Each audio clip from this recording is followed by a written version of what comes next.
ఎన్టీఆర్ జిల్లా కొండపల్లిలో దారుణం చోటు చేసుకుంది. పట్టణంలోని అమెరికన్ హాస్పిటల్ వెనుక ఉన్నటువంటి ఓ మహిళ గొంతు కోసి దుండగులు బంగారు గొలుసును ఎత్తుకెళ్లారు.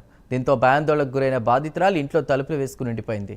ఇంటికి వచ్చినటువంటి భర్త ఎంతసేపు తలుపులు కొట్టినా తీయకపోవడంతో తలుపులు పగలగొట్టి లోపలికి వెళ్లాడు.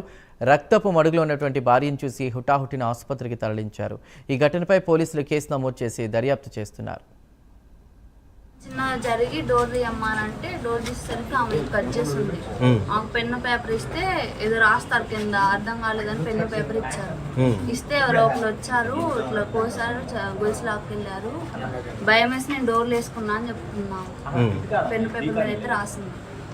కొంచెం చిన్న జరిగి డోర్ తీయమ్మానంటే డోర్ తీసేసరికి ఆమె కట్ చేసింది. ఆమె పెన్ను పేపర్ ఇస్తే ఏదో రాస్తారు కింద, అర్థం కాలేదని పెన్ను పేపర్ ఇచ్చారు. ఇస్తే ఎవరో ఒకరు వచ్చారు, ఇట్లా కోసారు, గొలుసు లాక్కెళ్ళారు. భయం వేసి నేను డోర్లు వేసుకున్నా అని చెప్తున్నాను. పెన్ను పేపర్ మీద అయితే రాసింది. కొంచెం